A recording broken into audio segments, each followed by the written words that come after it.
The White Pill is available now at whitepillbook.com. This episode is brought to you by Patriot Gold.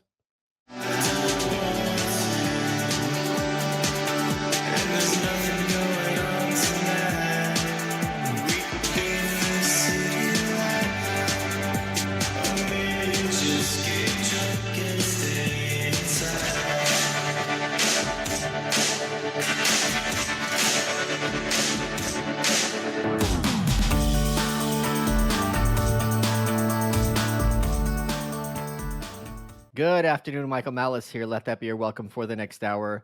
Boy, you guys are in for a treat. We have with us a very special guest, my good buddy Kurt Metzger, stand-up comedian. His new comedy special, 30 Minutes with Kurt Metzger, is available now for free on YouTube. Kurt is one of, I'd say, less than 5 people who I'm friends with who can talk my ear off. And what I mean by that is 2 things. One is they know how to run their mouth, but also everything. But hold on. There's 2 keys to it. I know how to work my mouth. Yeah. They know how to run their mouth, but also what they say is actually interesting.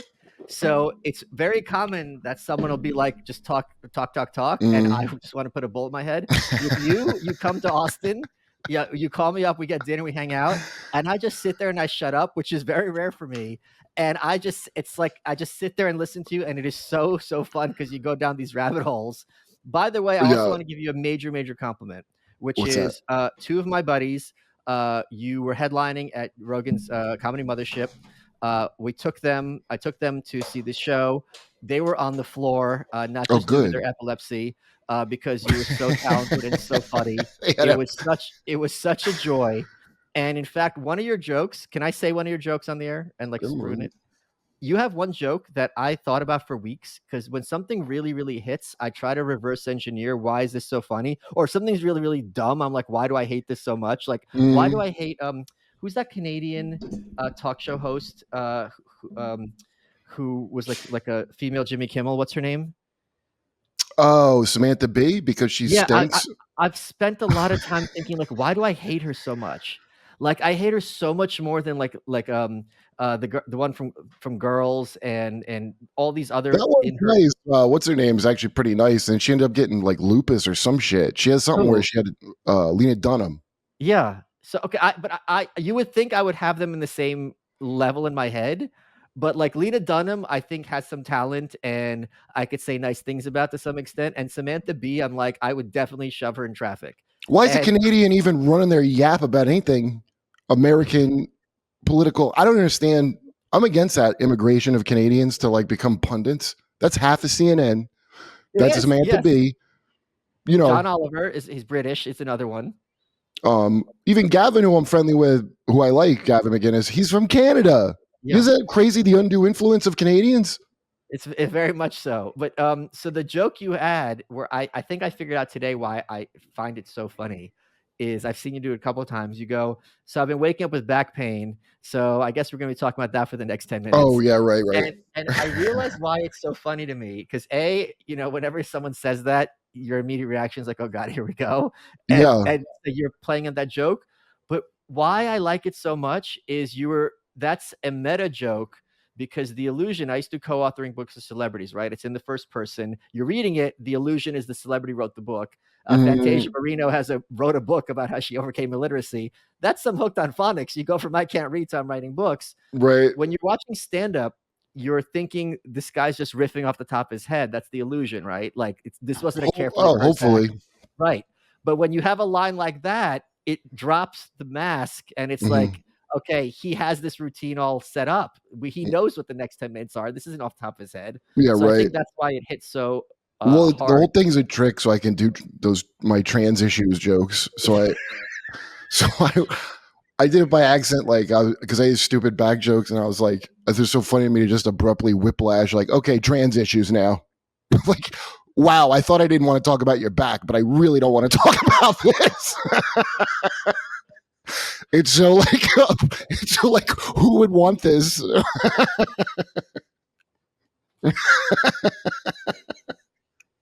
Wait, so before we got on the air, you're actually telling me that's the other thing. Like, for those of you out there, people have this idea. I'm friends with a lot of comedians. They have this idea that everyone's just on and are trying to riff with each other and outdo each other. That's not how it is. It's just comedians are just naturally so funny Well, that when they depends. But, you know, it depends. the Depends on people who I I'm friends like with. are like that. You know, there's just you're just hanging out talking shit, and then that's the fun.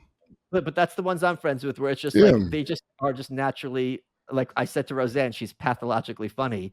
You yeah, were just right. telling me this whole thing about your flight back from Philly this weekend. I'm like, save it for the air. This shit's gold, and you didn't even realize how gold it is. Well, so you met my girlfriend, right? Yeah. She hadn't complained. We got in last night, and she goes, "I need to complain about this." I was like, "Oh," and then so Wait, stop. Do you not understand how beautiful that sentence is? yeah, Like where a female has to preface that, all right, get ready because here comes complaining. Okay, I need to complain about this. Okay, yeah. yeah. It's like we're gonna talk about my back and trans issues, actually. So we couldn't get seats next to each other, so we got two seats. I was behind her, two middles, because I bought the tickets like the day before. So we get two middle seats, one in front of the other, and a lot of times if we can't get seats together, you know, you can trade with people or whatever. But we got two middles, so we got nothing to trade with, obviously. No leverage. Yeah, we got no leverage. And I guess her people she was sitting between was a couple. So it was a husband and wife, and she goes, "Oh, did you guys want to switch and like sit next to it?" They go, "No, we always get an aisle and a window seat, and then we hope that no one sits in the middle. So on purpose they sit one space apart, so they have a seat to like, I don't know, lay their iPad in or whatever the fuck." And so she's like, "Oh, okay." Like, so she ruined their fucking trip by showing up for her seat, I guess. And then they spent the whole flight just passing things over her. Like, No, they didn't. yeah, No, they they didn't. should have absolutely. So they don't want to sit together. And they just would, here, look at this. And I don't know why you would need to pass an iPad that many times to an adult. It's not like a, It was an iPad? yeah, they just kept having to switch an iPad. Is that what you said they had to switch an iPad? Yeah, they were like showing each other shit, passing it back. They would look up stuff on an iPad and pass it back and forth over her the whole flight instead of just switching. I've had that happen in New York, like sitting on the train and it's headphones. There's someone Mhm. here and someone there. They try to talk as if you don't exist, and I've like pitched a fit. Yeah. The worst. I still think about like I had not that long ago. I got on a flight. I had the window seat. I like the window seat, and there was a kid, might have been like 19, 18, was sitting in my seat. And he's like, "Oh, you know, oh, you want your seat?" Like, cause he's like, he thought I wouldn't care that I get the middle, and I'm never nice in these situations. I'm like, yeah, get up. And then he's in his seat, the middle seat, and he's huffing and puffing, you're sucking his teeth and like making a whole scene because I had the seat that I paid for, and I thought this is gonna get really ugly, really fucking fast. I'm gonna be in one of those YouTube videos, but apparently that wasn't his seat, and the stewardess got him and put him elsewhere. I'm like, this isn't hard. This isn't musical chairs, you fucking asshole. But I like the outrage where he just can't believe it. I know. Yeah. That's my favorite. Like, yeah, I was in New York for so long. I have so little patience for anybody. I know. You know, if somebody's just like doing that, sucking their teeth annoyed, I got headphones. I'll just like gladly, because then they want you to give a shit about their fucking feelings. It's just a fuss. Yes. But if it irritates too much, I just tell them to shut the fuck up. Like, I like to see what people do when you really confront them. In New York, what has happened, I probably made 3 friends over the years. Wait, hold on. How tall are you? You're like 6'3", right? Yeah, about just under 6'4". Yeah, so I'm 4'11", so yeah. I don't get to do that to people, Kurt. Well, I mean, how big this guy doesn't. Anybody's doing that, like, I assume they're whatever their height is, they're small. Like that's just such that's fair. Such a dwarven thing to do. Yes. And so, Yeah. but in New York, it'd be a lot of like, you know, it's like a prison, that city. You just live on top of each other and it stinks, and tensions are high. And so I ended up making friends with people like quite a few times where you would think it was going to be a fight because there's a very confrontational, and then we ended up being cool. It happened to me like over and over again there. Other places are not like that, where you just like run your mouth, you know, shoot your mouth off in a threatening way and then it ends well. Like down south, you can't do that. You can't like just, yeah, it's a totally different thing, but it's because of the space is like this, you know. But especially on the subway, man, that the thing of somebody talking like that, like I remember girlfriends would get mad at me because I didn't want to have loud conversations on a subway train. I didn't want to be talking because they're always talking about some shit that in my mind someone's watching and they're not paying attention and they're talking about some dumb shit and they're a target, because I want to just sit there and look uninviting in silence, like, don't bother me. That's the way I would want to ride the subway. And every girlfriend's like, what? You can't. I'm like, oh my God, you don't understand. You don't understand where you are. And then, no, of course not. You're in the jungle, baby. You're You're gonna die.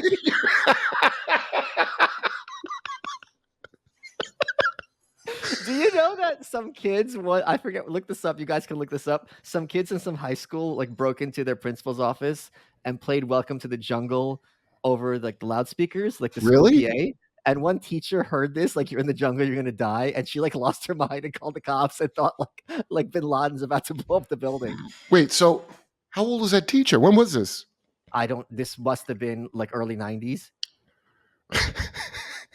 Wait, no, early 90s, they wouldn't care about Bin Laden, would they? Or you just thought it was a terror thing? Like, I don't think it was literally Bin Laden, but if someone had Columbine happened yet. It's like if someone on the loudspeaker says you're gonna die, you can see how an older woman would be like, holy shit, this is not a dress rehearsal. But it's like lyrics of a song. It just sounds like someone's playing a shitty song. I mean, it's not a shitty song. It's a classic, actually. It's a great song. Yeah, but you know what I mean? It's just some rock song. Educators at that level are I mean, I have a few teachers I really did like a lot, but They're unimpressive people. It's such an overwhelming teacher to be a coward. I didn't know how much it was designed that way, too. I'd always heard that, but I didn't know, like, Carnegie. I thought it was Rockefeller. It's Carnegie. He designed the public school system, and expressly, like, it's written in their memo of, like, this is not to teach people to be artists or great something. It's to teach them to work the factory jobs of tomorrow. And that's why there's a bell and you have to go to your next thing by a certain time. Right. So it was people, I forget, John Dewey's another one of them, although not in this specific regard. What happened is they looked at Prussia and what Bismarck was doing there in the 19th century, where whole point was to make a country ready to have this kind of militarized army at the drop of a hat. So they're like, okay, this is perfect because we're just going to adapt that to make people malleable. Because if you look at like how a factory works or any kind of business operation, it isn't similar to a military where you got chain of command, you have your very specific role, you're part of a team, you're not an individual. So when they talk about schools making good citizens, that's just a euphemism for what they do in the military in basic training, where they break you down and now you don't exist except as part of a group. So this is by design. And that's why you can graduate without knowing how to read, because you have been passed as someone who is obedient and submissive to. Right. We just need you to sit down and shut up and follow a bell. I mean, if I think all the problems that, get treated with, I guess, speed that kids have, because like, how come you can't do this repulsive, soul-breaking, unnatural thing for 8 hours a day? There must be something wrong with your child that they're not fit. The militarized factory service. It's very understood that people learn differently. Some people learn with their hands, some people learn by listening, some people learn by reading. What everyone has to learn at the same rate at the same time of day, it makes no sense. And the only way it does make sense is to have this kind of homogenous, mentally broken populace, which many people are hungry for. And that's exactly what you're seeing. A bunch of them I can't believe to this day. Like, when you're a kid and you're in school and you like suspect this stuff, but you don't know. And then now I'm like, I can't believe the number of people that crave this, like being like a simpering fucking automaton. Like it's the most comforting thing in the world to them. And they want it in real life. But it's like dogs, right? Like people don't realize like a lot of times dogs prefer their crate. Because if I'm a dog and I've got to be in charge of a big house, that's a lot of responsibilities. How many windows are there? How many entrances? If I'm in my crate, I got it. I can just lay down here. It's all covered. It's safe. So that's the exact mindset. They don't have the capacity. So if they don't have the capacity to have self-responsibility, why would they seek it out? It's much easier for them to just be obedient and have their kind of food and shelter taken care of. And then everybody wins. I'd even be fine with that, to be honest. I'm not even that independent where I'm like, a nice box. That sounds great. But the thing I can't believe is it's not even the education part. It's like the keep your head down and don't be the one that be the tall blade of grass and the And I've had people say it to me now 4 times on different podcasts, like friends of mine, where I think we were talking. You told me this when I saw you in Austin about how the dear leader in Korea, when he had that big lump on his neck and they said it was a war injury, but it's like I don't know what the hell it was, a goiter, a boil. It was a tumor, just a tumor, yeah. Just a tumor, and everybody just accepts it's a war injury because they're supposed to, which meanwhile Biden is that. Everybody, like, Biden is clearly gone. I mean, there ain't nothing. I can't believe people argue about if he's too old. What does that nothing to do with it? His brain is Swiss cheese. Even if he's 30 and talking, right? They're like, should there be age limits? When he was young, he wasn't good, but now he's gone. Okay, so everybody has to just not notice it. And so I'll talk to people, and like I said, there's nothing wrong with not knowing anything. That's your God-given right as an American. But what's obnoxious is the smug. Like, not only do I not know anything, you don't know anything either. If I don't. It's even funnier. It's like, oh, Biden's brain Swiss cheese. Oh, so Trump is much better. Like, what does one have to do with the other? It's like, wait, it's like, Kurt, you have cancer. Oh yeah, well, what about Donald Trump? Also, I don't even like Trump. Yeah, much better. I don't know if you remember the 4 years of him and these last 4 years. There's no comparison. The last 3 years were the worst I have ever seen in my life. Every aspect of it was a fuck up. Like, Trump, I didn't think was great, but I can't even believe what a paradise that was compared to the fucking psycho lockdown censorship regime of this. Anyway, we would talk about all because they all don't know anything. So, like the Ukraine shit, that's my favorite. Nobody knows anything about. Right. And then, so I have to learn things from goddamn Jimmy's show. I have to learn about things, and I hate it. Yep. I mean, it's a good job, but I mean, it really is depressing to even learn about how anything works. It's really upsetting. And then what happens is just a few little facts you say to somebody who's they're a friend, not if it's somebody who's like, automatically shut down to you. So then they'll break down to like, well, Trump's not better. I'm like, dude, I don't believe in any of this system. I'm not advocating the fact you got to worry about the lesser of two evils all the time. We don't even have three evils here is already and then eventually they break down. They all say the same thing. They go, well, I just want to keep my head down and work and do my job. I've had 3 to 4 separate people say that after a long discussion of like, no, I know it's all fucked. I just want to keep my head down and do. And I'm like, wow. And you think China's your enemy? You sound like you're a perfect Chinese. Do you know, folks, I want to talk to you about a skincare company that's really different from what else is out there. So it's founded by a guy named Nick Andrews. He's a biochemical engineer. He's an MMA guy. He's a pharmaceutical industry guy. So what he found is after doing MMA, his skin got all abraded.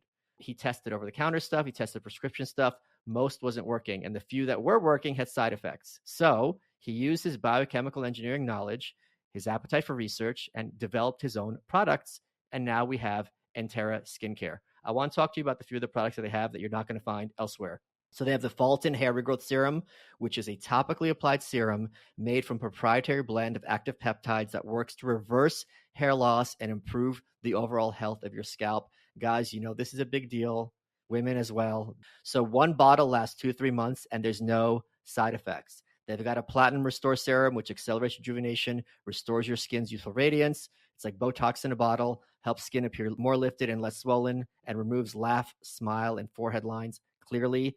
And they've got something called their Platinum Silk Hair and Body Oil, which delays signs of aging, provides a rejuvenated complexion. You can use it on your scalp to help promote a full, healthy, and robust set of hair. This is a great chance for you to improve how you look and how you feel. Use promo code WELCOME for 10% off at checkout. That's code WELCOME for 10% off at EnteraSkincare.com. Folks, putting together a good look that's also comfortable is sometimes a big pain in the you-know-what. And men's closets were due for a radical reinvention, and Rhone has stepped up to the challenge. Their commuter collection is the most comfortable, breathable, and flexible set of products known to man, and here's why. You never have to worry about what to wear when you have the Rhone commuter collection because they have a comfortable 4-way stretch fabric, which provides breathability and flexibility. So you can enjoy whatever life throws your way, from your commute to work to your 18 holes of golf. You can feel confident without the hassle because Rhone's wrinkle release technology means that wrinkles disappear as you stretch and wear the products. It's that easy. With Rhone's Gold Fusion anti-odor technology, you'll be smelling fresh and clean all day long. On top of that, Rhone is 100% machine washable, so you can forget about the dry cleaning. They sent me a bunch. The stuff is really functional and goes well with pretty much any outfit. The commuter collection can get you through any work day and straight into whatever comes next. Head to Rhone.com/Malice. Use promo code Malice to save 20% off your entire order. That's 20% off your order when you head to RHONE.com/Malice and use code Malice. It's time to find your corner office comfort. Upgrade your closet with Roan and use Malice to save 20% at roan.com/malice. Let's get back to the show. That reminds me of when Sherry Shepherd was on The View, right?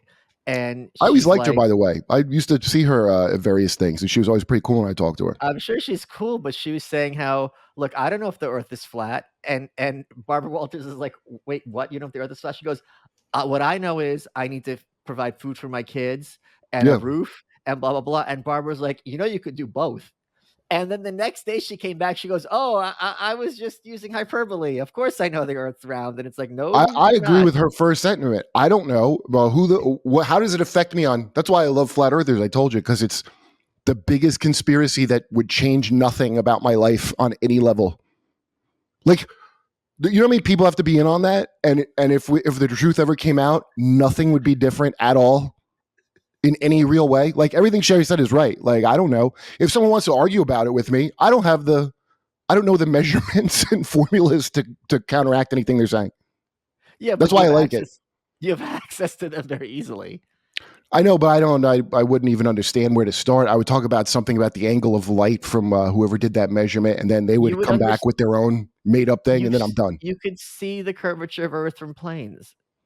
They got a whole answer for that. The point is, I know all those things, but I don't know it enough to where I could honestly argue their stupid point with them, because like most people, I just assume that, half of the population of the Earth isn't in on a scheme to make me think it's flat. But Kurt, Sherry wasn't being confronted but under like interrogation lamp, locked in a room with flat earthers. Well, because her point though is but her point, because I think this is when Kyrie Irving said that thing, isn't it?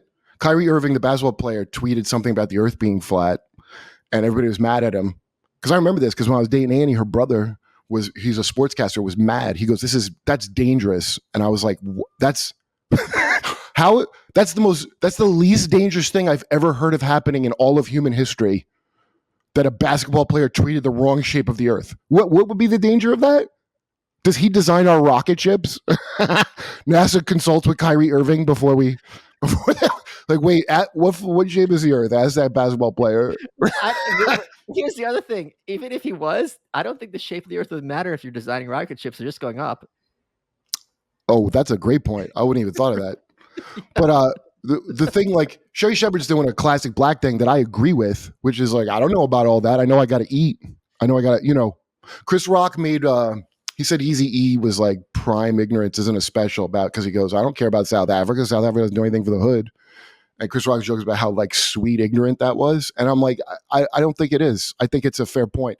How do all these people got to live in third world conditions while you're worried about some other goddamn country all the time? I actually see his point a lot more than I used to back in the day. And the thing she's saying, I got to feed my family. Yeah, that's more important than the shape of the Earth on every level to most of the people. Most of the people, if you try to argue about the Earth shape, will go, I don't know.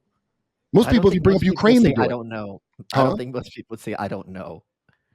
They'll say you're dumb, but then if you press them of how they know you're dumb. See, I think I told you about this chick, Sabine Hassan. This isn't most people. She's on The View. She's supposed to have a view. That's one why of she's on The View. The smartest shows ever. They're all supposed to have the same view. That's why it's called The View and not The Views. We all have one view here, and it's upper class Yenta. I also feel the need to point out, and as I do every chance I have, that Joy Behar is not Jewish. So please do not put her evil on us. She's Italian. Please get that through your heads. Stop pinning her on us. I thought a Yenta is just an unpleasant, troublesome woman. It is, but any chance I have to bring up that we do not claim Joy Behar, I was shocked. Did I tell you when I found out how? First of all, when I found out she wasn't Jewish, and then when Whoopi got in trouble for saying the Holocaust is white on white crime, I was like, Whoopi. I didn't know Whoopi wasn't Jewish. I'm not even lying. I thought she was like a Sammy Davis Jr. kind of thing, and she had converted, and I didn't know her. Yeah, I didn't know her grandma goes, get a Jewish name, and then that's how you get ahead. I was like, wow. And everybody, I don't know. That's a story now. I don't know if people would be into, but at the time when she came out, all those Hollywood Jews loved it. Like, oh, that's exactly how you make it, honey. Yeah, Whoopi was passing. Whoopi was passing as a Jew with me, certainly. I was like, Whoopi, she had the curls. I go, Whoopi, what would your Bubby and Zadie say if they heard your Holocaust comments? And then they put her on Colbert to apologize. Do you know how big a deal that is for the network to clear out their dumb late night schedule to put her on to do an apology? And she still couldn't say that it's that it's not basically just white people killing each other. But I remember looking back, and I thought her comments were not wrong. Yeah, who I gives think a shit? No, I no, mean, no, but I give a shit in a sense, but I don't. I think she was getting misinterpreted, and the point she was making. No, didn't she say the Holocaust? okay, what was she saying? If I remember correctly, she was, and let's not look it up so we can waste time and fuck with the audience. I think she had said the Holocaust is about man's inhumanity against man, which is really not arguable. It's a big lesson in terms of the capabilities of human evil. I thought, okay, what I thought was she was trying to take it away, like you're not equal to black people, so don't pretend like you are. And it wasn't like an ethnic cleansing. Like she was trying to take the which, I mean, I don't know if that's arguable or not, but I thought what she was getting at was like kicking the Jews out of their minority status that black people have and making sure you understand you're kind of white. Kind of like at the Women's March with that. Wait, I'm reading this, and her comments I don't think are wrong. Let me. Well, that's how I took it. Yeah, but no, that's how I took it. That's what matters. She goes, remember who they were killing first. They were not killing racial, they were killing physical. They were killing people they considered to be mentally defective, and then they made this decision. That's not disputable. Like that, they targeted so-called feeble-minded people first, which I like to remind people on Twitter when they come at me. I'm like, you only hate the Nazis because they would have sterilized you. That's a good line to use. It's a great line. It's a great line. I love it. Or the inverse of that I say is just because I agree that you should be sterilized doesn't make me a Nazi. No, the Nazis were inspired by America. That is my favorite part of the horrors, which like when Hitler, was it Lebensraum, that thing Hitler would say that I always joke and say it means leg room because they need more leg room, but it's not that. It means living space. And, and she says the Holocaust wasn't about race, and in the way she's looking at it, she's not incorrect. She's not being controversial. She's saying to Hitler it was. Hitler said the Jews are a race, and we need to. If you have even one drop, I understand, but her point is why are we taking what Hitler says at face value? And the New York Times at the time in the 40s refused to comment that Hitler was targeting Jews because they said that's buying into his vision of race. So her comments are not, I don't think they're anti-Semitic in the slightest, even if people disagree with them. Well, I didn't think she, look, I didn't think she needed to fucking go apologize. I don't give a shit how she feels about it. But in that world, she's in the world of Democrat twats. And in their world, it's like all these little rules and shit that you didn't even know were a rule until you break them. And then you're surprised, and then you have to, and like, wait, I didn't know that's what we, and then they have to break you down. I love watching it happen. And I've met Whoopi before, by the way. She was very nice to me when I did Fallon.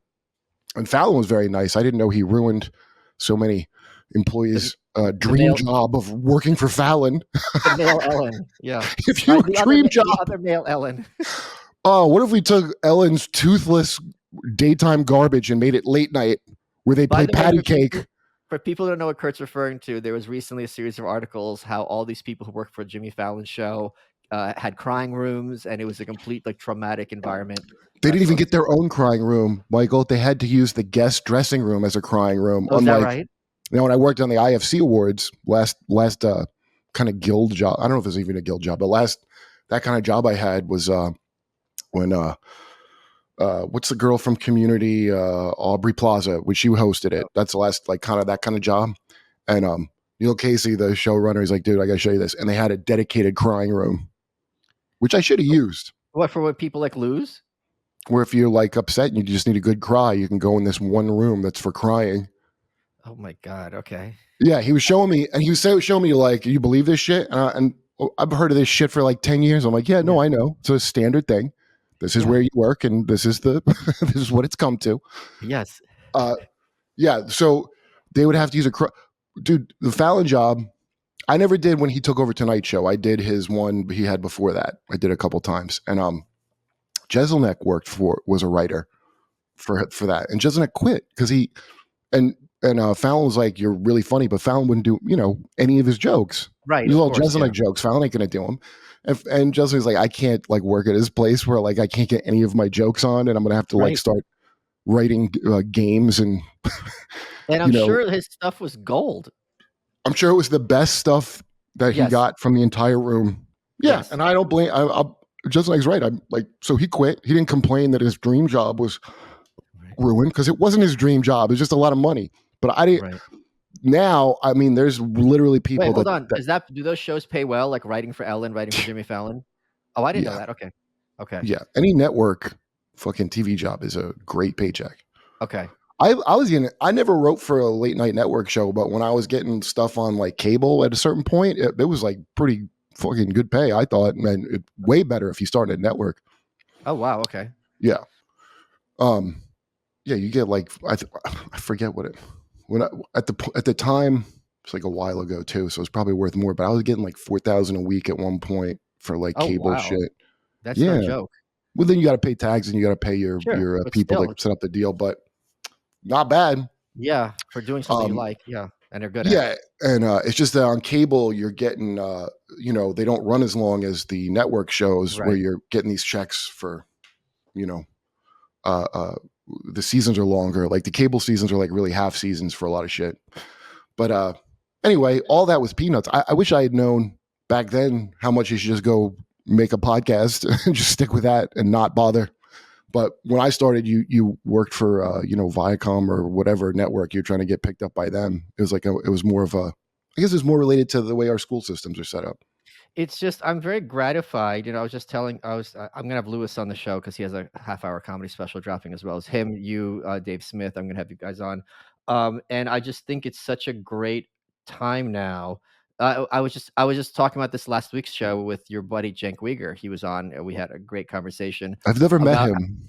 You've never met him? I wanted to. No, I know I never met him. Jimmy used to work for him. Yeah, I know. Yeah, you don't say.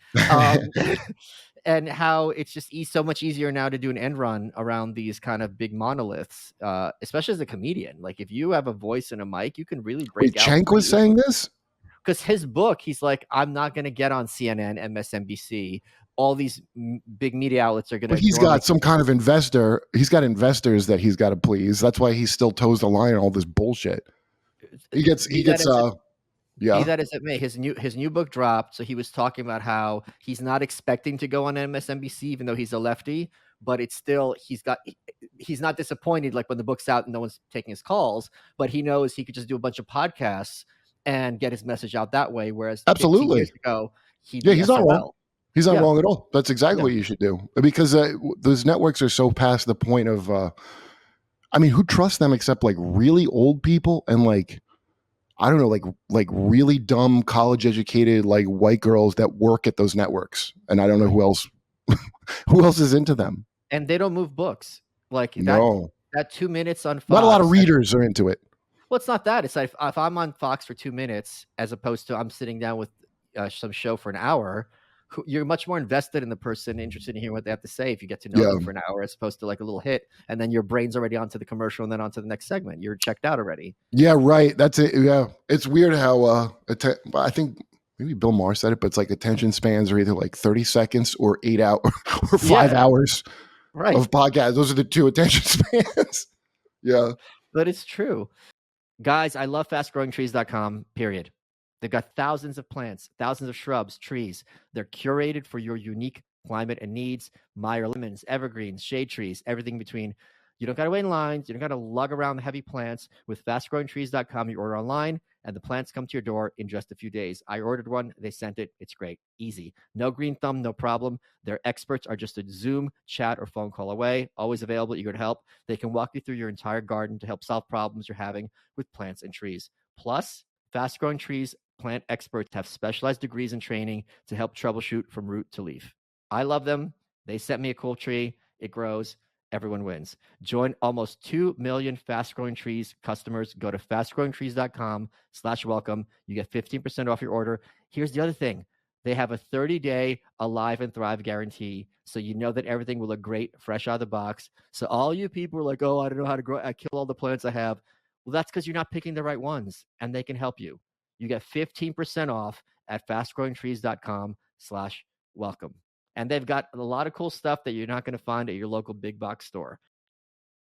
Folks, the U.S. debt crisis could ignite a long-term rally in gold. Since March 2020, the U.S. has added $8 trillion in debt, and gold is up 50%. Now, with the Fed raising rates, the interest payment on our debt has surpassed $1 trillion a year. BRICS nations met last week, and oil-rich nations Saudi Arabia and UAE have joined Russia, China, and India. And another credit rating agency, S&P, downgraded multiple U.S. banks on liquidity worries.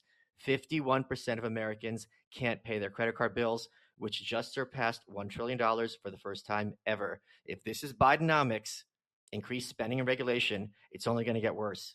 Buying gold and silver is a defensive strategy when you don't trust elected officials in Washington, D.C. to have your best interest at heart. So, what should you do? You should call the proud Americans of the Patriot Gold Group today before it's too late. Mention me, Michael Malice, and you'll always get best-in-class service from Patriots protecting Patriots. The Patriot Gold Group has the no-fee-for-life IRA, where your IRA or 401k can be in physical gold and silver, and you may be eligible for the no-fee-for-life IRA on qualifying rollovers.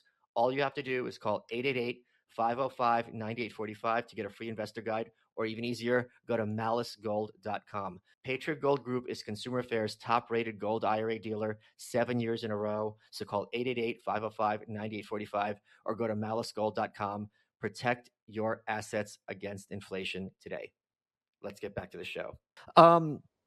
One of the things that you were talking about when you were here, and I said I really want to talk to you about this on the air, is you and I both go down these rabbit holes. And I know way too much about certain things, and then I'm desperate to find someone who's interested in them, and I'm not. So then I guess I'll just write a book about it, and then let them pay me. I try to talk at people until they are interested in it, but they're not. But I was, because you. No, you are. Yeah, you like fucking. You went down this whole UFO rabbit hole, and the thing is, when you were telling me about this stuff, you weren't like, dude, it wasn't like Eddie. Is it Eddie Bravo I'm thinking of, the flat Earth guy? You weren't like, oh, this stuff's definitely true. You're like, you don't understand. I'm fighting this, kicking and screaming every step of the way. Yeah, but right. I'm not finding answers that mollify my suspicions. Well, because then you realize how I didn't realize how much of like debunking, like you know James Randi, that magician that was like a famous. And one thing that stuck out about him, because when I stopped being kind of religious, I'd begun reading Skeptic magazine years ago. So my lunch break at the Wiz, I would go to the Barnes and Nobles and just thumb through magazines. I found this magazine called Skeptic, which is Michael Shermer. Let me ask you this. Yeah. So are you an atheist? Mm-mm. Okay. Just want to be sure. Okay. No, anyway, but I mean, technically, I think an atheist is what they used to say in Skeptic magazine. An agnostic is a type of atheist, because atheist just means you don't have a specific God you worship. Right, correct. But, so right, yeah. I don't know what any words mean. I don't know what a woman is. I don't know what vaccine is. I don't know what nothing is, to be honest. These are all meaningless. I don't know what white supremacy is. They all have been stretched. These words have been gaped. White supremacy is something that hurts your feelings. Yeah, whatever. Like, what really hurts my feelings is how many black white supremacists there are. It's a popular movement. They're getting on the bandwagon. Yeah, that's like the worst white supremacists are the black and brown ones. Like, wow, never saw that coming as a kid. Maybe they're the best ones because they're the most persuasive. And you're scared, and they can't be racist because black people can't be racist. Yeah, well, that's the thing. I don't know how they square that fucking circle of. There's a lot. I like how nothing has to be coherent in a certain philosophy. It's just like, no, you just move on to the next thing and forget about. Yeah, but Kurt, you grew up with a very, very religious background. It's the same mentality. Yes, it is. But one thing I'll say about people with religious backgrounds, they at least have, like, there's always inconsistencies, right? And everybody's like firm beliefs, but they have more of a solid thing to. Honestly, communist China has more of a solid basis of things to go by than the shit they do here. The shit we do here is it's going to change randomly, and then it's going to be retroactive. So if you broke this new rule 10 years ago, it's just as bad as if you did it right now. They do that there. Yeah. Well, what they do there is things are against the law, but they don't bust you until they feel like it, right? But people knew when I was there, the thing you weren't supposed to talk about was their government. They were real clear on what you weren't supposed to talk about. Right. It wasn't like these like minutia of there's no landmines. Identity politics. Yeah, they were kind of racist, and they were like, "Don't you have enough race joke?" I didn't have enough racial humor for them. So it was, and I think it was simpler because it wasn't a bunch of like enthusiastic freelance like bounty hunters going after you. They had a culture ministry, so you at least knew what the fucking rules were. right? Like Jackie Chan's son smoked weed. He knew that was illegal, but they didn't bother with him until whenever they felt like doing that to, I don't know, probably pressure Jackie or something. That's different than here where it's like Paula, tech companies. Yeah. can you talk, Kurt, like something part of your act? I don't know if this is spoiling anything. That bit you had about Paula Deen is like the What was funniest that? I thing. forget.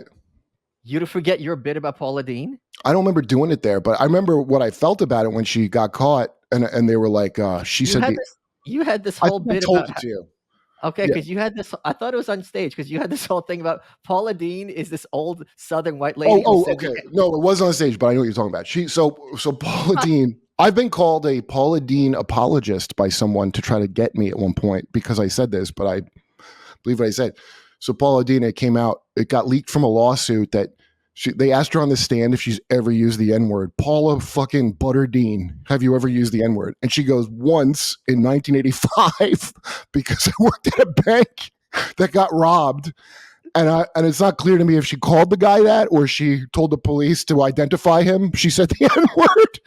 But that was the big controversy. And I was like, what the? So you're telling me this Southern fat white lady has only said the N-word one time and she's not getting like a Nobel Prize for the restraint on her part? Literally, she had to be traumatized with a bank robbery to have that delicious word come out of her mouth.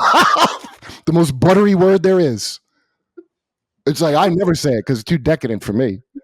I couldn't possibly. Oh. Do you want to say the N-word? No, I couldn't. I'm on a diet. You said they should build a statue to her. Yeah, they should build a statue to the most progressive Southern woman of that era. She only said it once. That's what to say on the plaque. I would replace the Confederate statues with a Paula Deen. Paula Deen, she's holding butter in a mixing bowl, and it just says she only said it once. And and people come with their kids like, you see what's possible? If you got your mind right. Me and Sherrod had that podcast Race Wars arguing about it. Because Sherrod usually is not, but Sherrod's like, no, I don't care, don't say it. And we were talking at cab, and I was like, yeah, but if I'm getting robbed, I mean, even a bank or something, gun in my face, like, I mean, you know, I'm liable to say all kinds of emotional shit, you know? That's probably one of the nicer things I would say. Yeah. Somebody stuck a gun in my face. And then Sherrod's like, oh, we should make a podcast where we just argue about this stuff. He was arguing that? Yeah, I don't know how he feels now, but he actually kind of went, I think he was like, oh, that's a good point. Sherrod's good to talk to with these things because he'll argue. I would think he'd be like, all right, you get a pass if your life's in danger. No, he wasn't arguing like he was mad. Like Sherrod's just like, we had good chemistry talking about all kinds of stuff. I want to restart it actually at Gas Digital because I know Sherrod don't have a studio. So what I want is he goes to Lewis's studio and then we'll do it over Zoom. And then I could do my new podcast like live here in a thing. And then we can do that on Gas Digital and bring Race Wars back because that was a good podcast. Like John McCain used a racial slur, like I think for a lot because of against the Vietnamese. And I'm like, if you're tortured to the point where you can't lift your arms over your head, you can call people whatever you want. That's like my rule. Well, I mean, it's just the idea of magic words is so like right. Also, people imbue these words with such magic, and you're like, why are you doing this? Like, first of all, none of the words are going away. Okay, then none of them are going away. The words like why do we still have that word? I don't know, because it's great and people love it. Even though you're not supposed to, you know, like it's a matter of, okay, what's the intention behind anything, you know, like, because it becomes like dumber and dumber. And then you have these stupid things where someone's fired because they're explaining the word you shouldn't say. And they said it in the course of saying why it's bad. Right. And that's the nonsense you get to. And it's because it's an easy thing for people to latch on. It's almost religious, you know, it's like a Catholic bead rubbing ritual that means nothing. And all that happens is new words come out. You know, oh yeah, I had this point in my book, The New Right. I said, guys, if you're gonna ban certain words, it's like Top Chef or Project Runway, where you have people who are forced to be creative under constraints, right? Like so on Top Chef, it's like, okay, cook monkfish for kids, or make a canned dish, but you can only use your left hand. And I go, what ends up happening is you have stuff on 4chan, and instead of using the N word, well, you could use it there, but let's suppose they start referring to black people as outdated farm equipment. I'm like, is that really better? Like, is that really No, what that's you a little want? bit brutal. That's Also, much yeah, worse. yeah, But it's not using a slur, but that's where you're right. forcing the dialogue to go. Well, I think there's also a thing of feeling like you have control over something at least. Like, Right, yeah. everybody can feel however they want individually about whatever. I don't give a shit. But I just like, it's such a cheap form of power Right. to like, Yes. you get the word. And like, most of the people I know, usually not younger generations or more, but as they get older, I think people start losing their respect for magical fucking words. If it, most of the people I know are worried about how you said something, like your intention. There's a shitty saying that came out like around about 10 years ago, I think, where like, it's not the intention, it's the impact, What does that which is mean? like, That's so stupid. it means it's not what you meant Yeah, to but it's do. like It's how I choose to make it into a right. bigger deal than it is. That's what it Right, but means. if you make some girl feel like unattractive, even though you didn't mean it, like you're supposed to be upset. It's just like it's such a womanly approach. That's exactly what it is. It's a Yes. it's a feminine. It's overly You heard my feminine. yeah. There really is an imbalance. That's why you could tell there's such an imbalance going on, because the amount of like that, the fact that there's something called a manosphere, and then there's something called a whatever, and then and they're all like your two choices are like, it's always, you got two shitty choices. That's how Right. America's set up now. You got two horrible choices, and you got to pick one, because if you don't, then you're on the side of the opposite one automatically. Like, you're either with us or with the terrorists. That's our philosophy on every topic all the time. I had a moment because I'm looking right now. I did 2 books with D.L. Hughley, and for one of the book signings, they blew up the book cover. It's him dressed as Uncle Sam. That was my idea. So it's right there. It's this poster on cardstock on foam core, and he signed it to my N-word, Michael Malice, Peace Pimpin' Love DL. And Did he I say had it up. N-word, or did he say the word It's with an A on the end? It's an A, but it's Oh, still there. I'm looking Sherrod at it right calls now. me the N-word with a Y on the end. That's the ultimate. Who does? Sherrod. Oh, Sherrod. Okay, yeah. He puts a So Y on the end of it. Here's the thing. Mm. I was getting it was a very Larry David moment. I was getting my television delivered, and both the men delivering the television were men of color. Mm-hmm. And I'm looking at them, and I'm looking at the poster because it's like 10 feet off the ground. And I'm looking at them, looking at the poster. I'm like, oh crap, is this going to get weird? No, And they they're probably like, respected you. they're like, oh, you know DL? I'm like, yeah. They're Yeah, like, oh, dude. cool. D.L. I'm like, Hughley wrote that to you. How would there even be an issue? They'd be like, that's one of the greatest things. well, if you put a Y instead of an A, that'd be even better. I'll cross it out. Yeah, ask them to spell with a Y. I don't know if you can ask for that. They have to feel it, but I couldn't see how that would be a problem. I would like proudly show that to all black guests. Right over my desk. It's right there. Yeah. The only thing that you could have more street cred with is if Michael Blackson, the African King of Comedy, gave you a headshot like that. Hey folks, did you know that traditional bed sheets can harbor more bacteria than a toilet seat, and it can lead to acne, allergies, stuffy noses, and is gross? Miracle Made offers a whole line of self-cleaning, eco-friendly bedding such as sheets, pillowcases, and comforters that prevent 99% of bacteria and require 3 times less laundry. They use silver-infused fabrics inspired by NASA. They're thermoregulating, and they're designed to keep you at the perfect temperature all night long. That means you get better sleep every night. Miracle sheets are luxuriously comfortable without the high price tag of other luxury brands, and they feel as nice, if not nicer, than bed sheets used by some 5-star hotels. Stop sleeping in bacteria. It can clog your pores. It can cause breakouts and acne. Sleep clean with Miracle. Go to trymiracle.com/malice to try Miracle Made sheets today. And whether you're buying them for yourself or as a gift for a loved one, if you order today, you save over 40%. And if you use our code MALICE at checkout, you get 3 free towels and save an extra 20%. Miracle is so confident in their product, it's backed with a 30-day money-back guarantee. If you aren't 100% satisfied, you get a full refund. Upgrade your sleep with Miracle Made. Go to trymiracle.com/malice. Use code MALICE. Get your free 3-piece towel set. Save over 40% off. Again, that's trymiracle.com/malice to treat yourself. Thank you, Miracle Made, for sponsoring this episode.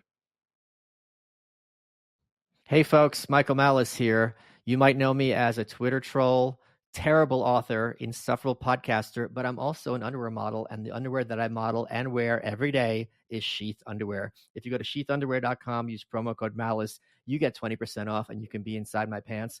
Why I love Sheath is They have special dual pouch technology for both parts of your male anatomy. It sounds weird. The first time I tried them on, I'm like, what is this? And now I literally wear them every day. The great thing about Sheath, it was developed by an Iraq war veteran. And overseas, it gets really, really hot. And Bobby decided, all right, what can I do to make sure I'm not suffering here in this heat? And thanks to his research, you can be comfortable in the comfort of your own home. It's great for cold weather. It's great for hot weather. It keeps you secure and comfortable. And there's something really exciting about going on a job interview, going on a date, doing a podcast, knowing that your underwear has you in its grip, nice and secure and comfortable. Go to sheathunderwear.com, use promo code Malice. You get 20% off, and you can get one step closer to looking as much like a hunk as myself. Let's get back to the show. I want to hear the first story you told me. That clicked in my head, and I'm like, okay, Kurt's not a complete lunatic, because you told me the story of Richard Nixon meeting Jackie Gleason, and I'm like, yeah, whatever. Hold on, and then I looked it up, and everything you said was true. And then I'm like, all right. And the example I always use, I bring this story up all the time. I remember extremely vividly. I was like 5 or 6. And I had just at that age where I knew what's real and what's not, right? So I knew dragons and like mermaids aren't real. And I knew like Vikings and knights are real. And that was the first time I saw a little person. Like he went around the corner, he was wearing a little denim vest. And I'm like, all right, back to the drawing board. Like, I don't like dwarves are real now. Like, what the hell? You didn't believe the legends until. So when you told me the story about Jackie Gleason and Richard Nixon, and then I looked it up, and I'm like, all right, I don't know what's real anymore. Rogan told me that. That was Joe Rogan told me that story. Well, tell it. Oh, so that Jackie Gleason was a big into UFO stuff. No, but the whole thing with Nixon, that whole thing was crazy. So Nixon, yeah, he would play golf with Nixon, and in the middle of the night or something, Nixon was like, come, I got to show you something. He sent somebody, and he showed him the bodies that they had recovered. And I can't remember what else. It differs what he showed him from story to story. But Jackie Gleason's wife said he came home, his face white, and he was like, they're real, it's real. Like he was all freaked out. He went on to build a UFO-shaped house. He built a house shaped like a UFO. And yeah, it's just like one of those stories that's so out there that I'm like, I tend to believe those kind of stories more than, because that something like that is not, there's not even a touch of, the DIA misinformation campaign in that. That's like, those anecdote ones are probably more reliable than the ones you'll get from like I call it wood alcohol. You know, like wood alcohol, it would be alcohol you could drink, but they purposely put poison in it, like rubbing alcohol for tax reasons or whatever. They don't have to keep anything a secret because they can't. You can't keep anything a secret. But what they do is the information goes out and they put up enough crap to poison the information so that there's little bits of it that's real, but you'll never be able to sort out the truth from the falsehood. That's how they hide stuff. Anyone can look up Jackie Gleason UFO house. Mm-hmm. So the payoff to this story is indisputably true.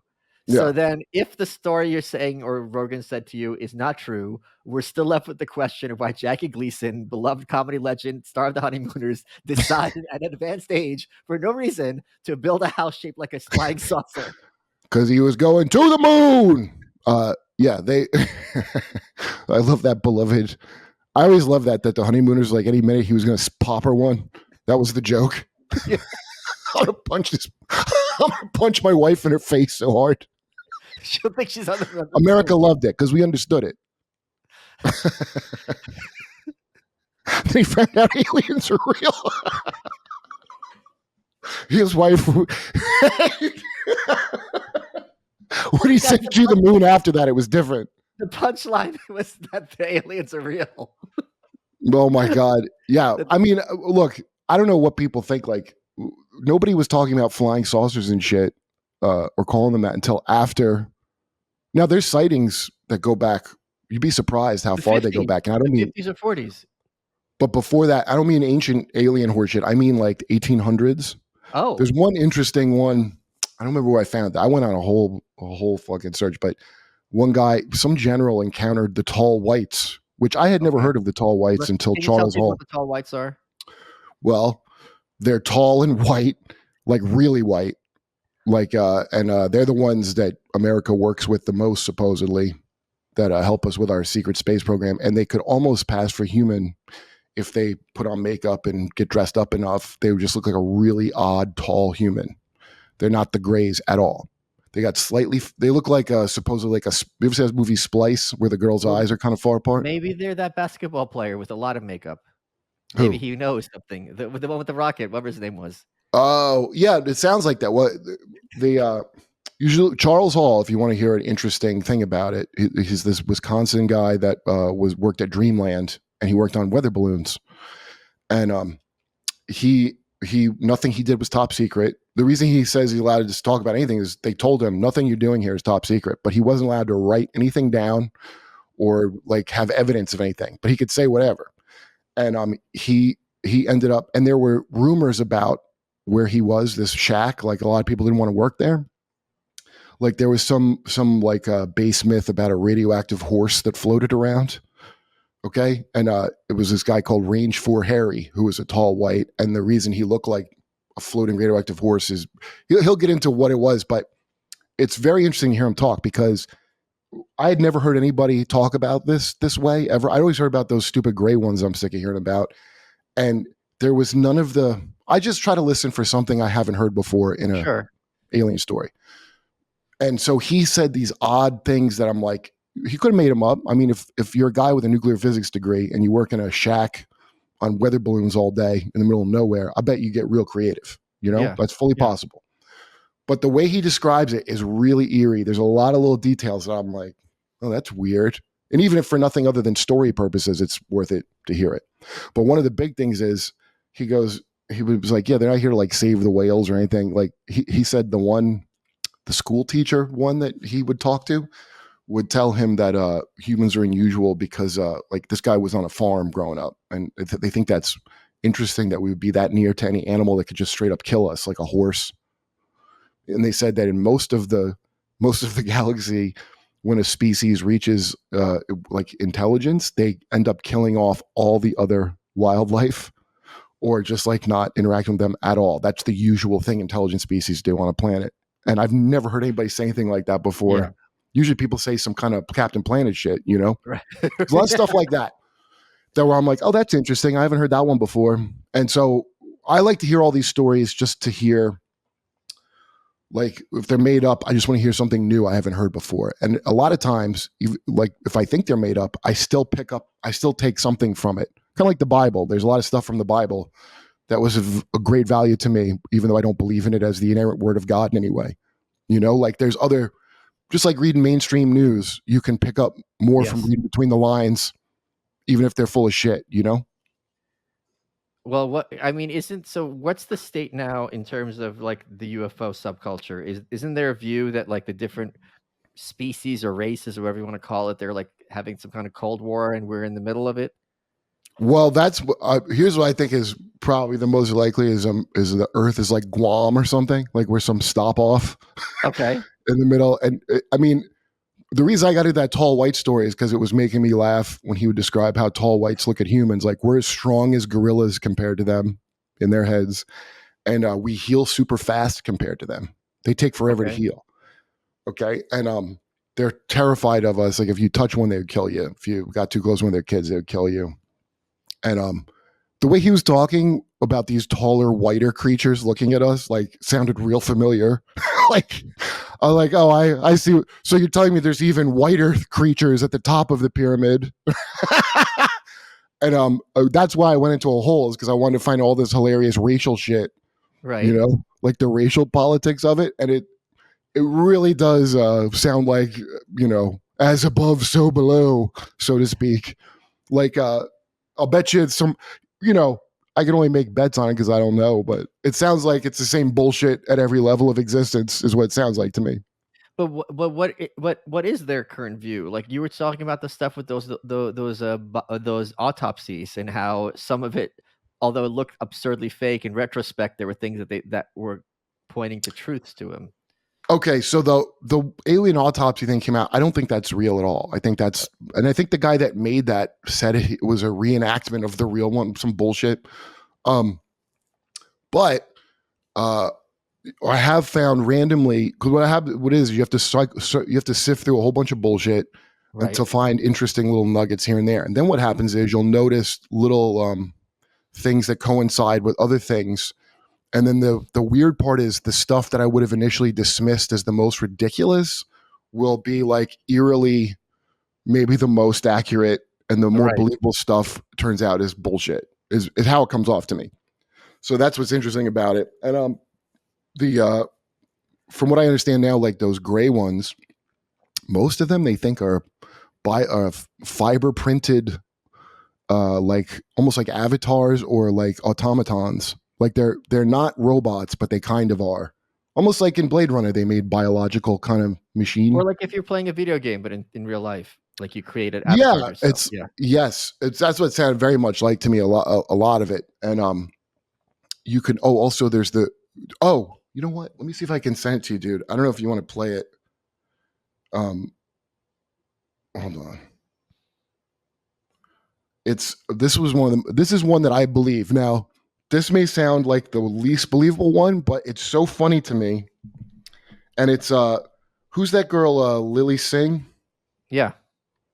Okay, so I never would have seen this when it came out. Okay, but there's some blonde girl out in, I don't know, Ohio or wherever, that says she hooked up with a Nordic alien. And Lily Singh interviewed her, and it's like hilarious. Okay, Lily Singh alien hookup. I'm gonna send you the thing right here. Okay. Okay, can you play it if I text it to you? I don't. I have my. Hold on. I don't think I can play it. Oh, who do I send it to? Your boy. I can send it to the producer. Hold on. But what are we looking at though? It's a girl that says she hooked up with one of the Nordic aliens. But is she a crazy person? Like, why is this a? I don't think she is a crazy person. In fact, she sounds like she's annoying, and it sounds like the guy wanted to bang a human who was blonde and specific, and then like wiped her memory after. She said it wasn't any kind of sexual assault. He just did a memory wipe on her, and then the Uber because she goes, he didn't even have Earth money, which makes me laugh every time I think about it. And she got him an Uber that was very expensive, and he jumped out halfway through and went off in a cornfield.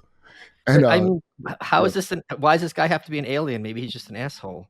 The way she described him is very interesting and clicks with a lot of things that I've seen about Nordics. Let me see. Wait, so what are Nordics? Those are the ones that look like Norwegians, kind of. So break down the different races of aliens that are supposedly. These are the ones that I know of. Okay. Yes, okay. I don't know if they're real, but these are the ones. There's the Nordics, which are like Viking, like, I don't know, Thor kind of whatever. Then there's the Greys, but there's varieties of Greys. Hold on. So she basically had sex with, what's that guy's name who played Thor?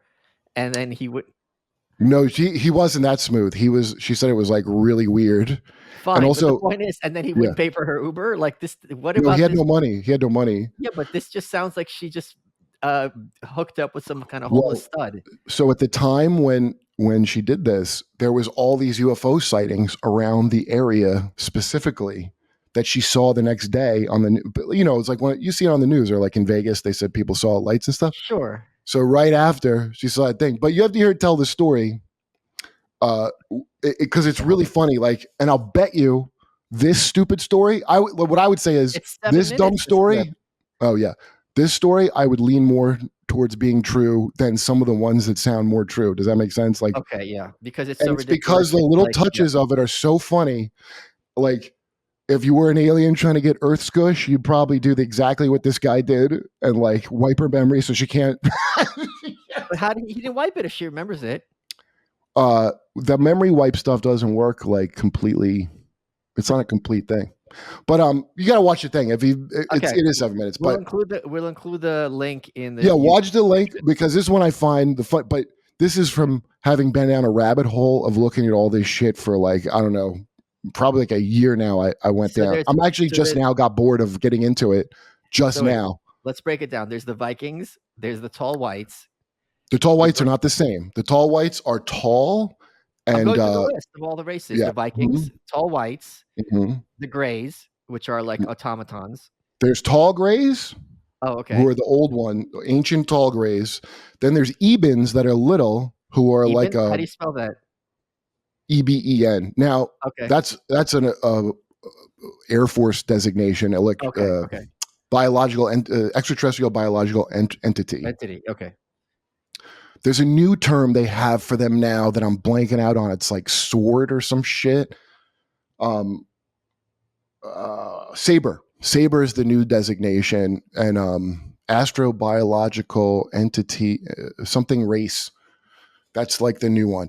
So the grays are like so many different kinds. And also there's a possibility that gray kind of, the black eyes and the gray thing like that, that's actually like a suit, and their skin's actually orange and they have like eyes with pupils in them, but it's actually like a Spider-Man suit that they have on. Why would they have a suit? Because of traveling in space and shit. It's like okay, a that makes protector. Sense. Okay. I'm not sure. There's very now that also then you get into it. It turns out there's another branching story that says a bunch of these grays are actually us from the future. Okay. And some people say that. So there's not any like one you can land on. Now, I'm not sure about the us from the future one. I kind of believe at the least, and I don't really have a super good reason for it. It's just like, I think it's more fantastical to think that this is like all this interdimensional shit and not just from another planet. I don't know how that is less believable that they came from another planet. But because people now with those hearings, they're like, oh, it's interdimensional. It makes sense because the vast distance of space. And I'm like, what the vast distance? You can't imagine they have a way to do that? That's really, so you think it's more believable? Not that they figured out how to fly faster than us, but that they actually are from another dimension. It just seems more fantastical to me. Like I said, I don't know which one's real. Then I looked at Fermi Paradox. You've heard of that, right? No. The Fermi Paradox is, given the age of our solar system and the universe, why haven't we all, yeah. And I didn't know this, but Enrique Fermi never, that's not his, it's like an offhanded comment he made at lunch that 20 years later, two other scientists made it into a thing, but and it's not a paradox. It's like, okay, the universe is huge. How come aliens haven't personally appeared to Neil deGrasse Tyson yet if they're real? Right. And like, that's not a fucking, like all these fucking academics really think that they would be the ones consulted immediately. Like all the TV ones, they're like, oh, how come they haven't come to me to talk about this? Like, well, that's because you're a dipshit on TV, and what they prize is people that keep their trap shut. They don't care who's the best. Like Jackie Gleason. Yes. Just like fucking every business, the thing that they prize is suck ups and people that follow orders and people that keep their fucking mouth shut way more than skill. So Kurt, that's how you go far. Public education is what's going to get us contact with other alien entities because it teaches people to be obedient and keep their mouth shut. Well, from what I understand, what they do is you get into one of these programs, and the second some information leaks that gets around, they change the name of the program and they fire them. And they get new management every time and move it around. Okay. That's the last thing, which sounds believable to me. That's probably how I would handle it if I wanted to hide something forever. You're Welcome with Michael Malice is brought to you by Progressive Insurance. Folks, most of you listening right now are probably multitasking. Yep, you're listening to me talk, but you're also driving, cleaning, exercising, maybe even grocery shopping. But if you're not in some kind of moving vehicle, there's something else you could be doing right now, which is getting an auto quote from Progressive Insurance. It's easy and you can save money by doing it right from your phone. Drivers who save by switching to Progressive save nearly $700 on average, and auto customers qualify for an average of 7 discounts. Discounts for having multiple vehicles on your policy, being a homeowner, and more. So just like your favorite podcast, Progressive will be with you 24/7, 365 days a year, so you're protected no matter what. Multitask right now. Quote your car insurance at Progressive.com to join the over 29 million drivers who trust Progressive. Progressive Casualty Insurance Company and affiliates. National average 12-month savings of $698 by new customers surveyed who saved with Progressive between June 2021 and May 2022. Potential savings will vary. Discounts not available in all states and situations. What's up, guys? I'm Brendan Schaub. If you love everything mixed martial arts, I'm talking UFC breakdowns, UFC picks, one championship picks, Bellator, PFL, you name it, your boy breaks it all down. Tune into The Schaub Show, available every Monday wherever you listen to your podcasts. The Schaub Show. Enjoy. Let's get back to the show. You were saying that there's some kind of vague idea of what the whole point of all this is and where it's going? Well, I just have wild speculation, but what I think is because of Space Force is the one that's supposed to be handling this stuff, but they don't. Yep. Like, remember Trump made a Space Force and it was like a course. big joke? I mean, what are they going to do? Something in space? And really private companies. This is the part that I find the most believable. So there's what's his name? Colonel Corso wrote a book about the day after Roswell, all about how it was his job to distribute pieces of technology to various private companies and say, figure this out and put a patent on it. Okay. So it wasn't capitalist innovation. It was being handed, just like many other things.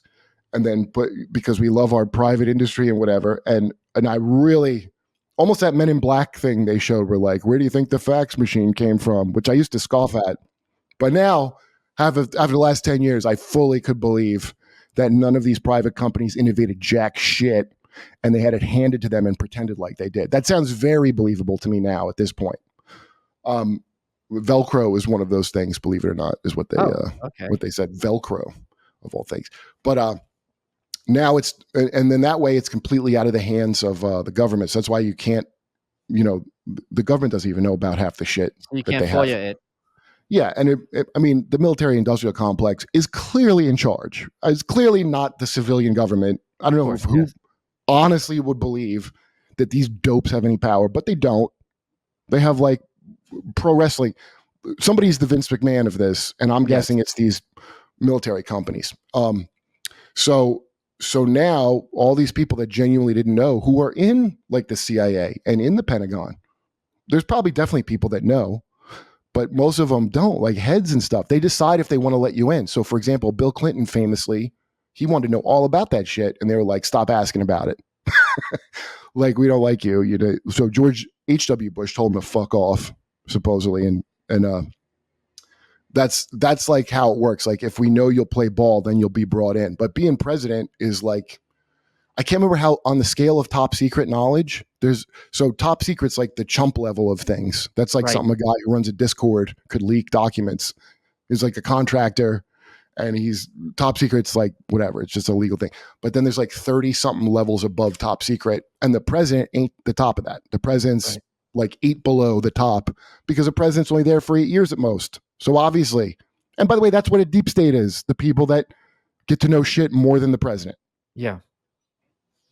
But so what's the goal of isn't there a goal? I think there's some power struggle that's probably been going on, just like everything else. There's some power struggle internally where, somebody wants to keep more secret and somebody wants to transfer it into Space Force's hands, under their jurisdiction. They just passed some law of any private company that has anything has to hand it over. And there's some kind of amnesty in it for them. But who knows how far it's progressed. I mean, it might be at a breakaway civilization level where there's a whole Star Trek going on. Imagine Star Trek, but back on Earth, nobody knows that the Enterprise exists. Right, that could very well be what it is. I don't know that it is, but that could be where it's at. And what are you going to do? Make a Star Trek? You're going to make them do what you want? No, you're not. They're going to do whatever the hell they want. They broke away from you. What's like the biggest hub website to learn about all this stuff? There's not really a good hub website. Really? Yeah. Okay. That's another thing that's very strange. Like you can find the stupid kind of information like ancient aliens very easily, and it's like nothing. It's like garbage. But like the little weird things that I want to find, you got to pick and hunt for them. I think that lady Linda Howe she like aggregates a lot of shit.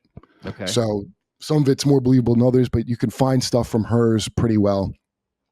In fact, my friend Buddy Bolton, who's a comic that I know for many years, became a remote viewer. You know what remote viewing is? Wait, you mean like psychics? Yeah, but it's anyone can be taught to do it. Like clairvoyance, you mean, right? Yeah. Now, I don't know how much bullshit is whatever, but the government had that program of remote viewing. Well, they tried, supposedly, and then supposedly they were like, hey, we're not wasting any more money on this garbage. We've been just wasting our money on it. And they were only doing it because they heard the Russians were doing it, and the Russians were doing it to trick them. I don't know any of that's true. I don't know if they stopped doing it or not. Kind of like MK Ultra. Oh, this was crazy. We did this. Now we're going to stop. I don't think they stopped. I don't think they gave up on that. It's also really funny how it's the CIA is freely, if you question them, it's called a conspiracy theory. And if you tell literally anyone, go, don't take my word for it. I'm a crazy person. That's fine. I'm crazy. I'm stupid. I don't know what I'm talking about. Go and Google MK Ultra and look at what the CIA has themselves admitted to doing, right? Don't take my word. And it won't permeate. It'll like it literally. Because everyone is compartmentalized as if you worked in intelligence. Yes. Yeah. Everything you know, I don't mean you specifically, but everything you know about everything is stovepiped.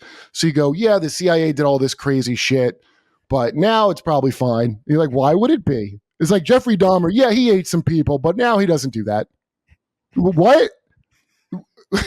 So, all of America, that's like how you live in America is like, yeah, we massacred these people and we did all this evil shit and whatever, but no, we're the good guys. We're the force of good in the world. Why are you saying that? Because I feel like it. I remember like last week was September 11th, and I think about this moment very often. I remember at the time of the second Iraq War, where there was some fucking guy in a suit. I think it was CNN Fox. I don't remember what it was. And he was talking about shock and awe, right? Mhm. And he was talking about it like me selling you this amazing new line of cars and like the features in it. And he goes, and you could tell he's repeating a line that was sold to him. He goes, if you have to ask, it's not shock and awe. And what shock and awe was is we were going to terrorize a overwhelmingly civilian population you're right. in another country that they would be so shitting their pants that they'd be like, do whatever you want to us, we give up. And you can make the case very easily that that's preferable to drawn out war. That's fine. But the point being, it is a euphemism for instilling terror. America is the biggest terrorist in the fucking world. And the people don't want to think that, but I don't know. Look at the events without your fucking feelings for 2 seconds, and you'll see that we are. First of all, sanctions, our favorite thing. That's terrorism. That's straight up terrorism. That's inflicting harm on a civilian populace because you're hoping they're going to get mad and overthrow the leader you don't like. Right. Yeah. Right. Which is Al-Qaeda's reasoning. We're going to blow your shit up and then you're going to overthrow your government because you haven't done your job of you voted for these people. So you're going to get hurt too. And so we do that all. And now I watched Marco Rubio talking about how BRICS that might affect our ability to do sanctions. Now he's a Republican, but they all love it. Every DC piece of shit thinks sanctions are, and that's what cancel culture is, by the way, when the people go, do you know, cancel culture is sanctions. It's, we're going to put economic sanctions on this guy or whatever, and hopefully their family will overthrow them, whatever the fuck. That's what it is. And fucking upper class twit fucking liberals and Republicans, they love sanctions. They think it's soft power, they call it, right? Is that an example of soft power? It's fucking despicable. It's actually despicable. You'll be happy to know, Kurt, as I told you in person, and I'll get to tell the audience that Paula Deen is back on YouTube, and she's getting good views. So if people want to go see the most progressive Southern lady who's ever lived, yeah, she's more progressive than most rappers, I'll tell you that. I don't think that's really a high hurdle to cross. Yeah, very progressive. Dude, you should try to get that guy Charleston White on. Do you ever see him? No, is he? Some guy that he like, I don't know if he was like a troll or something, but he's in I watch a lot of like hip hop kind of YouTubes. Okay. Are you familiar with like hip hop at this point? Like what the hot kind of shit of hip hop is? Look at me. I'm not familiar with hip hop. Well, Kamala Harris just had a hip hop day celebration. Now I'm laughing like her. Yeah. Yeah. Kamala Harris had a hip hop day thing, and it's all like these white DC people. People who live in DC are just. I don't think I've ever thought less of a group of people in my life than all the people of DC who work in government. Horrific. They're like the biggest. They're like every insufferable twit you ever knew from school. Yes. Every class president. Like that fat nerd's like, we should go to school on Saturday to compete with Japan and China eventually. You know, those kind of fucking suck-ups. Yes. That's who works there. Yes. The worst suck-ups who've ever lived. Yes. And they all have no idea what's going on outside of their fucking, oh my God, the worst nerds there are. Yes. Political wonks or whatever the fuck they call themselves. So let's nuke them. I mean, is it possible? To shock and awe them? I think Trump was the closest thing to shock and awe they ever felt. It's going to get much worse for them. because they Yeah, the think death of expertise. I can't wait because what I realize is so many things that's hang what I on. mean. I mean, they think Yeah. Trump's the worst thing. It's like you get rid of Trump, you're going to see what's coming down the pike. It's not going to be Jeb. It's going to be Trump. The Trump who's like knows what he's in there for, and it's going to be the predator. Yeah, he's better than DeSantis, by the way. DeSantis, I know people well, he's not very popular now, DeSantis, but I think a lot of Democrats were hoping, even though they supposedly hate him for don't say gay, he's still the system. Right. He's still like the fear of Trump is like and Trump, if they had just sucked up to him, he'd do whatever the fuck they want. That's all they had to do. They could just kiss his ass and he'd do any evil thing they want done. But they were just him being there was like Ace Ventura at that fucking It was King dinner Ralph. party. It was King Ralph. That was so upsetting. The very idea of that, because that's what everything's about, is that class thing. Right. Right now, I'm the most infuriating term I ever heard is class reductionism. Have you ever heard that? No, what's that? Oh, it's 2016. They started throwing it around a lot. It's it's the idea that somehow class is actually a microcosm and identity is actually the macrocosm. Okay. Which is insane. No, class is above that. That's how I know it's class because Jaden Smith is not oppressed. Yeah, right. Of course, yeah. But they all love saying it because rich college kids love to pretend that they're, like if you're in any minority, get extra credit status. Yeah. How hard you want to believe you still get that little guy thing to get more extra credit, right?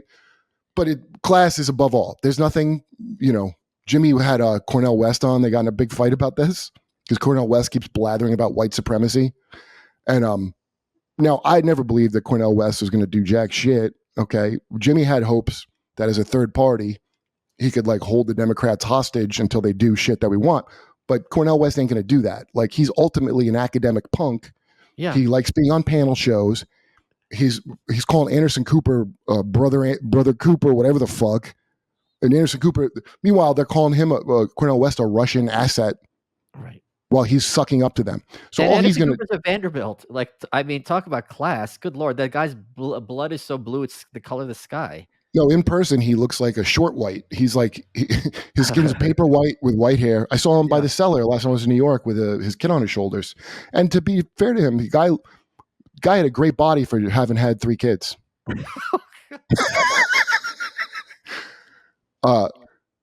But Cornel West is like, academics are fucking nerds. They're almost insufferable. I love Max Blumenthal and I love Aaron Mate who come on there. And I really got a lot of insight into people because what I like about these are nerds, dude. I did this thing in Rutherford, New Jersey. Dude, the academics are the lowest of the low. I go after them all the time, and I'm very excited when we start taking on the universities because they're the last leg and they don't know what's coming. They are dorks. They're not like comics, but Aaron Mate is like a good-hearted guy, and Max is a good-hearted. They're like good-hearted dudes, so their nerdiness is not like the evil that it would be if they were trying to be part of the system. Like nerds who are trying to suck up to get higher in the thing are the scum of the. Like, there's nothing worse than them. Yeah, they're like a shitbag street crazy is a better person on many levels than these kind of people. And I don't know how you're going to get them out except with Trump shocking and awing them. Well, that's a whole other story. Kurt, your new comedy special is out now on YouTube, 30 Minutes with Kurt Metzger. Kurt, we're running out of time. What has been your favorite part of this episode? Oh, Jesus. I don't know. I have to think about it for a while. But I always like to do it, Michael Malice. You're welcome with Michael Malice. I appreciate how it's spelled, and I appreciate Michael Malice time. I mean, the whole thing. You are welcome.